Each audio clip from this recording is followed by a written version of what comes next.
Hi, guys. Welcome to another episode of Happy Being Well. We have an exciting guest today, and she really is exciting in all ways. She kind of spiced up the podcast earlier before recording with all of her exciting events taking place in her life, but she dealt with it very graciously. We have Linda Gunter with us today, and we're going to be exploring, Linda's self care journey and how she's the founder of Love Him, Love Them charity. But before we dive deep with Linda, this podcast is sponsored by happybeingwell.com, your online store for high quality leggings, all natural facial masks, all natural candles, all natural essential oils, aromatherapy diffusers, all natural deodorants, crystals, and much more organic self care goodies at Happy Being Well. Free shipping in the USA and use code podcast25 for 25% off all activewear leggings. Subscribe to Happy Being Well's email newsletter for 10% off all items and free shipping in the USA. Always at Happy Being Well, even if you order just one item. So, Linda, welcome to the Happy Being Well podcast. Good afternoon or evening or morning, wherever you are, wherever you're listening to this. So excited to be here.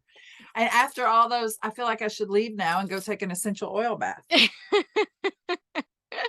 Yes, an essential oil bath is amazing. And I love infusing it with natural bath bombs and natural bath salts and burning sage. And I'm a So this big, has nothing to do with what we're talking about today, but here's a little fun fact about Mommy Linda. Did you know I used to own a day spa? no, I didn't know that. Yes, I was the Linda's Day Spa owner. And actually, I still have the water massage behind me in my office now. We had tanning, we had hair, we had nails, we had facials, massages, steam baths, the whole 9 yards. So, girl, Okay. I knew how to be happy being well. But I'll tell you how to not be happy is to drive by your old day spa every day that's now turned into a gift shop that you don't have anymore. Don't do that. Go another way. Just saying. Yeah, I mean, spas are so fun. And then creating Oh, your it's the most fun business in the world to own. and it's really Everybody wants fun. to come see you. Yeah, and it's really fun to go to a spa. It's the best stress detoxer ever. Like that was my thing in university. I remember because university is so much stress. And I remember I would just like, okay, it's time for me to go to the spa for my facial. Like that was my thing. It was never like, let's Amen. go to the bar. I mean, it was more like facial time because they would like put the music, I would lay back and they'd put that little meditation music on and they would be doing my facial, like rubbing or exfoliating my skin with their hands, not my hand. I wouldn't have to do anything. So it Yeah, was like, girl. it I'm with was, you. and then my skin would look amazing afterwards and looking in the mirror and you feel good. It was like, this is better than going to a bar. Right. So Like, let's shut this thing down and I'll meet you at the spa. I know you're getting me excited about, self care stuff. So, all right. So your journey before Love Him, Love Them, so how did that happen? You were a spa owner. Now you're a charity owner. How did that Yeah. happen? How did that happen? So very interesting. So, and I'm actually a volunteer. So I am the one of the co-founders. My husband and I found it. But actually, in addition to the day spa, I was also a real estate broker. So my husband and I were the Chip and Joanna Gaines before there was a Chip and Joanna Gaines, right? We were flipping houses, and one of the houses that we flipped, and we worked in a really bad area in Atlanta called Vine City, which is like the fifth worst crime-ridden neighborhood in the world, especially in America. And one of those houses we ended up turning into a homeless shelter. That whole story is in our first book, which I don't have one handy, called Peanut Butter Crackers and Flip Flops, but you can find that on our website, which is lovehimlovethem.org. But suffice it to say that during that homeless shelter that we had open, what we did with that shelter is we took women who were homeless, and we also took, because it was our privately owned, we owned it, and so we could do whatever we wanted. We realized, and plus we owned a bunch of houses, so we would literally take women off the streets that nobody else would take. So for example, if you in Atlanta, if you at that time, this was in just before 2000, if you were about to give birth, they wouldn't take you because they didn't want to have that expense of the child being born. If you happen to be a woman that was homeless with two gender children, I mean, today's world, they probably don't care, but at that point, you couldn't have a male and a female in the same room. And so we basically just took people that nobody else wanted. And we realized that what women needed they needed Jesus, they needed jobs, and they needed a house. And so one of my very best friends who was a mortgage broker came in and she would help me with that as far as financing, and we would get them set up. And so we were literally running women through. And by the time they were leaving our shelter, they were like owner finance in their own home. It was amazing. And what is so interesting is that's kind of exactly what we're doing in the country of Haiti right now. And it's really interesting how God set that up. So my friend, her name was Myrna, and we were really, really great friends. She had 5 kids, and she she went and started her own homeless shelter after helping us with ours. And so I guess we were kind of in ministry. I've never even really thought of it. People are like, oh, are you a missionary? I'm like, no, not really. I'm just kind of helping a few people out, which I think if everybody did, the world would be a different place. So I don't even really think of it as a ministry, because technically we were doing that then when we were real estate brokers. However, what really changed my life forever was on October 30th, 2004, when my very best friend Myrna was murdered.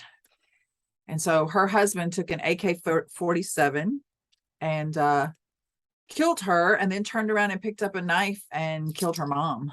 And her 5 kids in 5 minutes lost their mom, their dad, and their grandma. And they fell through the government cracks here. I live in the state of Georgia. They ended up in New York. Literally, that happened on a Saturday morning. By Sunday afternoon, they were in New York. And they were there for a couple of years. They ended up with my friend's dad. And I mean, talk about not being happy and not being well. He had just lost his wife and his daughter at the hand of his son-in-law. And then he was 78 and took in 5 kids. So about 2 years later, I had met the guy twice in my life. Once was at that double funeral and once was at another event. And he called me and said, Linda, I am terminally ill. I cannot care for these 5 children any longer. I've reached out to everyone. And my friend was Haitian. I didn't know she was Haitian. I just thought she was Black. I never knew the whole history about where she came from. We never got into that.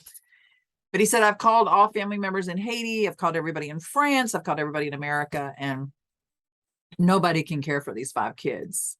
And so you're my last phone call. And I need you to take in the 5 children. And if you don't take them in, that's it. I'm going to have to split them up and put them in foster care. And so I'm sure you can imagine my response. I said, dude, you held out for the wrong chick for your last phone call, because I don't have any kids. I don't like kids. And what in the world do you think I'm going to do with 5 Haitian kids? I mean, I'm driving a Jaguar. I don't even have room in my car for kids, 5 kids. And my husband, who I just had to stop and go take the dog to, overheard the phone call, and he said, Linda, do you not know the verse in the Bible that says what God considers as real pure religion is to care for the orphans who are in a hot mess? And these kids are in a hot mess, and we need to take them. And my response back to him at that time was, I'm not Jesus, and I ain't taking no 5 kids. But if you fast forward, and again, the rest of that story is in that first book, Peanut Butter Crackers and Flip Flops. On the 17th day of the 7th month of the year 2007, a family living in our house in Gumlog, Georgia, which is a very small unincorporated area, went to the size of 7 with children ages 7 to 17. And I have run multi-million-dollar businesses. I've owned a couple. I'm an entrepreneur. I've done a lot of incredible things, but I have never in my life done anything as difficult as it was to take in those 5 children. After a couple of years, I decided that I wanted to take them back to Haiti. I wanted to show them where they came from. And so went through a very long, hard process. But for Christmas 2011, my 5 Haitian kids, myself and my husband got on a plane. We had found an orphanage with 17 girls in it, that instead of us getting gifts that year, we decided we would take all the money that we would normally spend on Christmas, and we were going to put it towards this trip. And I also kind of thought maybe it would make my kids be a little more grateful to me for saving them from this country, right? And instead, Rita, my world got completely rocked. I don't know if you've ever been to a third world country, but I saw things I'd never seen. I smelled things I'd never smelled. And I mean, my world just got rocked. And so the pivotal moment was when they took us to this place that we had not prepared for. It wasn't for the 17 girls, but they took us to this place, and the children that you see behind me were in this dilapidated building. This was the year after the devastating earthquake in Haiti. And literally the building they were in still had a river running through it. There were millions and millions of people killed. That's how Haiti is known as the country of orphans, caring for orphans, because they lost their families.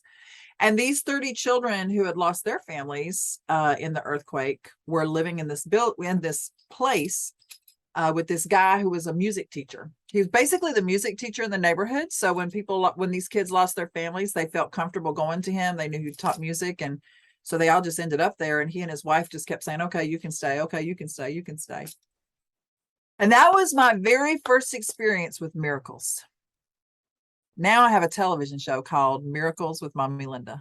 But on that day, we had a suitcase with us with like coloring books and crayons in it. And when we opened that suitcase that day, it had a pair of shoes in it that we hadn't put in there for every girl and boy, the right gender, the right size. It also had gifts in there for every child that we hadn't put in there. And we were the only people staying at the guest house. So we gave them the gifts. We did what you do, sit there and color and play. And we were about to leave, and my husband said, I want to sit down with this guy and find out what he needs and how we can help him. So we sit down through an interpreter, and my husband says, my wife and I want to help you. You know, what is your greatest need? And he said, oh, you just met our greatest need. And I thought, man, we got a jacked up interpreter, because I can look around this place and see they don't got no running water. They don't have any electricity. I mean, this place is a hot mess. And so we made the interpreter ask again. And he said, no, he said, my wife and I have been praying for 3 months for someone to bring our children shoes. And you just did. Well, I don't know if you've ever felt the Holy Spirit inside of you, or if you've ever been really messed up where you start. I was like, I got to get out of here. So I pushed my chair back from the table. I gave my husband that look. I was like, let's go. And the guy stuck his hand across the table in my face, and he spoke in English himself and said, Mommy Linda, before you go, I want for my kids to sing for you. Now, I'm a pretty bold chick. We talked about that in the beginning, but I couldn't figure out, how am I supposed to say, I don't want your little orphan kids singing for me on Christmas Day. This place stinks, I'm out of here. So instead, I walked across to the other room, and I sat down on a urine-stained daybed, and they handed me my Jean. I'm looking to see if you can see her in that picture. She's kind of hidden behind Merlanda. But they handed me my Jean, who had at that time, she's the one that they're holding up right here. That's my Jean. They handed me her, and at that time, she was 4 months old. I sat there, and all the rest of these kids got up in front of me, and on Christmas Day 2011, they started singing for me. And they sang, girlfriend, with a joy that I had never experienced before. And I really could not wrap my mind around, how are these kids, they must not know what they don't have. I mean, when I came up the stairs, they didn't even have shoes on their feet. They don't have any running water. They don't have any electricity. There's no Christmas tree. There's no presents except for what we brought out of that miraculous suitcase. What are they so happy about? And I literally felt like Jesus Christ himself tapped me on the shoulder and said, Linda, this is the joy of the Lord. No matter what your circumstances are, no matter what material things you have or you don't have, that's what you're seeing in these kids. Just look at them. And Linda, honey, you ain't got it. Because your joy comes from when everything goes the way you want it to go and everybody does what you want them to do. You don't have the joy board. And so I walked out of that orphanage that day a completely different person. And I told the guy that brought us there, I said, somebody ought to bring those kids to the United States. I said, you're probably not going to believe this. I said, but I don't know nobody in the United States that ain't got no running water. And I don't know nobody in the United States that does not have electricity. As a matter of fact, I don't know anybody in the United States that doesn't have anything they need. If they don't have it, they can go to the government. There's a program for them to get it. I said, but the funny thing is, they're not happy. Nobody in America has any joy. And he looked back at me and with his thick Haitian accent, he answered me back and he said, oh, Mommy Linda, every American I bring here, they say the same thing. Those kids would love to come to America and sing, but nobody ever does anything about it. And that is how our ministry started. We came back to America. I sat around the table. I have 12 children now, but at that point I had 5. And I sat around the table with those 5 kids and I said, okay, what was that trip to Haiti? I know what my reasoning for it was, but what do we need to do about that? And my youngest daughter at that time, Jasmine, she was like, Mommy Linda, we don't have a choice. Those kids are counting on us. And so we never spent another traditional Christmas in America. We worked and did anything and everything we could to raise money. We went back every Christmas. We still take Christmas joy bags back even to this day. We take teams down with us. But at that point, I reached out. I didn't have a choir. I was a real estate investor and I had a day spa and a photo lab and 37 other businesses. I didn't know how to do anything like that. So I just started reaching out to, there's a whole bunch of folk raising money for Haiti, right? So I started reaching out to them and I shared my vision and my dream. And they said, girlfriend, you stupid. If you think the American government and the Haitian government are going to work together and allow you to bring an entire orphanage from Haiti to America, honey, that does not happen. And yet, as you can see right here beside me, those 30 kids in 2016, they got on a Delta flight and they brought their happy butts right here to America. We sang from Fort Lauderdale, Florida, all the way up to the White House. And every single place we sang, the exact same thing that happened to me while I was sitting on that couch happened in the congregation or the audience. We sang at the Mercedes-Benz Stadium with 85,000 people, and those little stinking kids messed people up. And now, Rita, 22 of those kids have had the opportunity to stay here in the United States of America. They're here on student visas. They are up and down the East Coast and host families. They're in schools. We have from 6th grade all the way up to juniors in college. I've got a junior up in New York. And now we have 6 locations in the country of Haiti. We have schools, we have orphanages, we have churches. And while the whole world shut down in 2020, we opened a hospital in the middle of a global pandemic. We just had the 2-year anniversary on Sunday, August the 29th, 2020. We opened the doors of a hospital in the country of Haiti. So that is how we did what we did. Wow, that is such a powerful, powerful story, Linda. And wow, like I went on that journey with you. And, you know, I think it's so many people take for granted what we have in North America. Like and it's really easy to do because it's there. It's like that's all you've experienced. Yep. And to your point of going to a third world country, not many people have gone to a third world country from North America. Like when you first asked me that, I shook my head no, but I do remember going to Albania when I That was would count. yeah, when I was touring Europe. I was bouncing from different countries throughout Europe, and we had gone to Albania, I think because it was close by to a Europe, I think it was close to Croatia. And then we can get like a really high-end, like 5-star resort and for like cheap because you're in a third world country. But I remember walking the streets and being like just completely jarred from what I saw because it's something that I'm not used to seeing. And like, it's so different from what we see in the movies because it's so abstract. But once you're actually like experiencing it, like I remember walking down the streets of Albania. I actually did go to the shops and, and they had lovely clothes. But anyways, but actually walking the streets, I remember seeing these like practically babies, like they could walk. They were like toddlers and they had dirty diapers on. Mhm. And so they were like just walking by themselves. Like the things Mhm. that I would see in children just coming up to you and asking for money, like little children. And they were like more like adults. They're not like children we see here where they're very coddled and they were like fending for themselves. Like they're like literally like more advanced in terms of like being like aware of their surroundings and being able to talk and being aggressive to survive. So that was just really shocking to me because it's just like wow, these kids are like completely different, in terms of their psyche. That it was just kind of just like whoa, it really does pull you and jar you.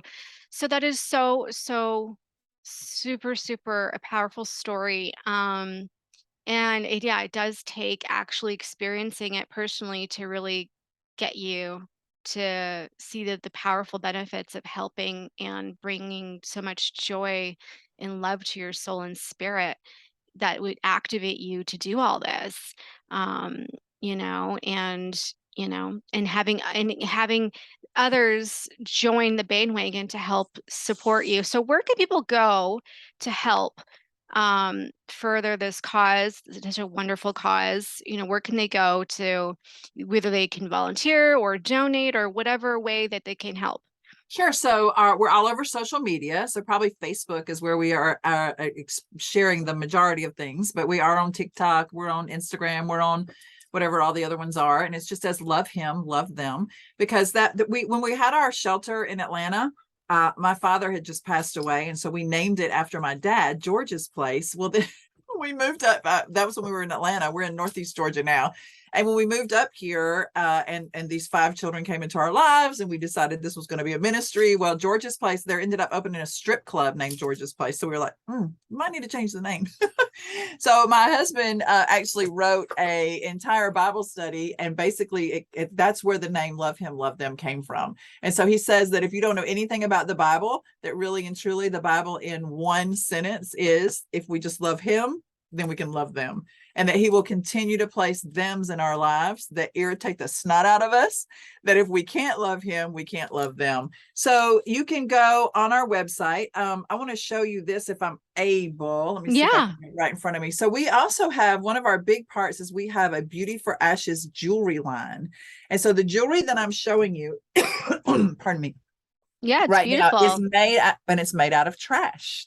So all Oh, this is made out of trash, and it comes with a charm on it that says "Love him, love them," just to remind you when that difficult person comes in your life. That's what you need to do. We have earrings, necklaces, bracelets. That's also available on our website. And then we do a lot of. Some people may be like, "I don't care about Haiti." You know, my neighborhood's a mess. So we also work here in the United States of America. We will feed 5,000 homeless, hopeless, and homebound individuals throughout the state of Georgia this Thanksgiving. And then we also do an amazing event right before Christmas. We have ways that you can become involved both here in the United States and also in the country of Haiti at Christmas. And that is our Night of Hope.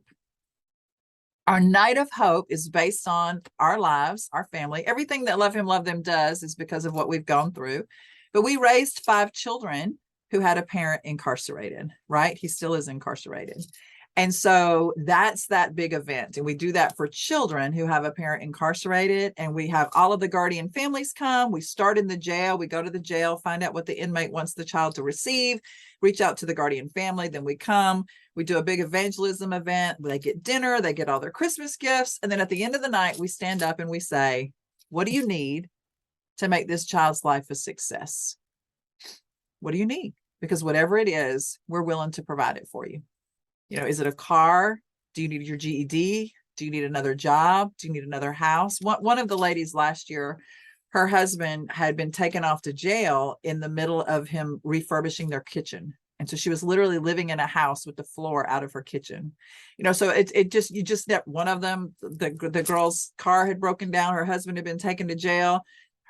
She was working at the Waffle House. Then her car broke down. She lost her job. After she lost her job, she lost her home. Pop. And so, the group of volunteers stepped in and we got her back up on her feet. The following year, she came to our event. She was a volunteer. She brought her husband was out of jail. She was in a new home, had a new job. It's just amazing how just a few people in your community can step up and really and truly make people happy and make them be well. Not just a facial.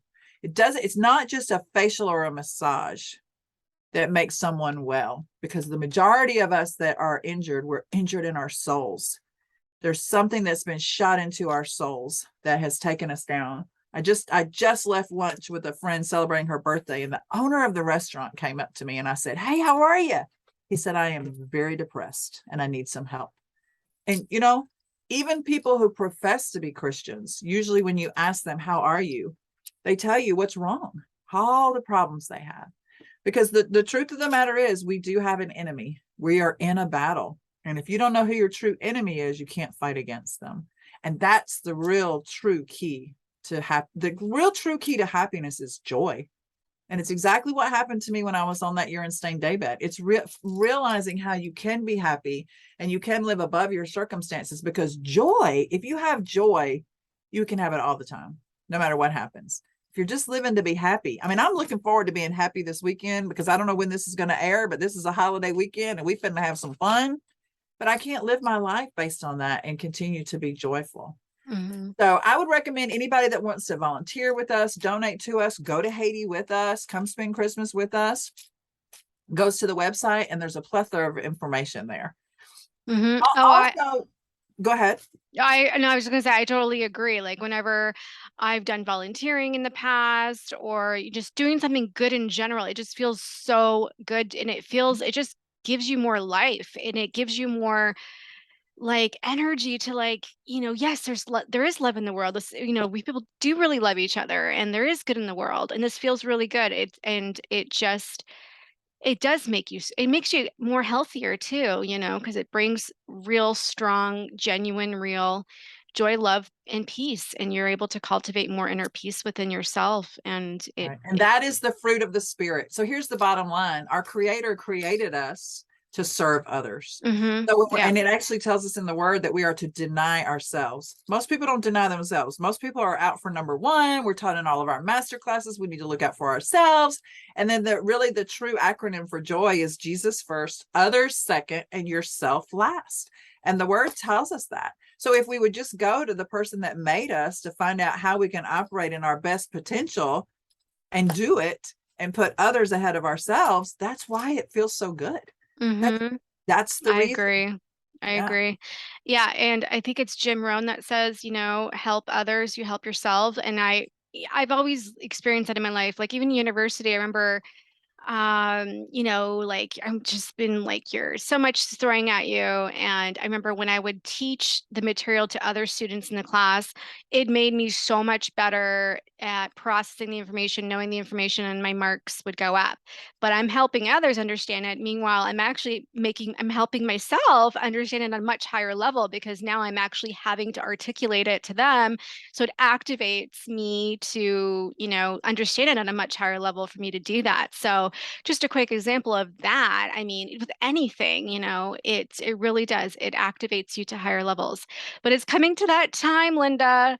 So where can people go? What's the website? Is it lovehimlovethem.org? And I will tell you, we have a brand new book out. So if you want to hear some of the personal stories of the kids that were in the choir, or the name of the book is Choir of Angels, and you can get that on our website also. And the subtitle is How 30 Orphans Changed Their World Forever. And by reading it, I can 100% guarantee you it will change yours also. So we'd love for you to get that. Again, the website is lovehimlovethem.org. And if you'd love to just hear more personal stories, our YouTube channel is also the same, Love Him, Love Them. And that's where our the basis of our television show for Miracles with Mommy Linda is. That's where all of our teachings are and our stories. So either of those places, we'd love for you to come to be able to connect with us. Amazing. All right, guys, you heard it from Linda. Live happy, being well. Until next time. And the links will be in the show notes.